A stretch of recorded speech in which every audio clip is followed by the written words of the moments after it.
guys, here are some alternative words that you can use as replacements for common English word. Number 1, replace good with excellent, superb, wonderful, great and outstanding. Number 2, replace bad with terrible, awful, horrible, poor and lousy.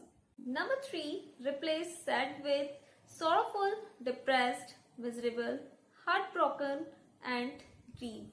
Next, replace funny with hilarious, amusing, comical, witty and entertaining. Last one, replace beautiful with breathtaking, gorgeous, radiant, stunning and exquisite. I hope guys you would like this video and start using these replacements of common English words. So guys, don't forget to like and share this video, and yes, subscribe our channel and press the bell icon for more language learning content. Thanks for watching this video and happy speaking.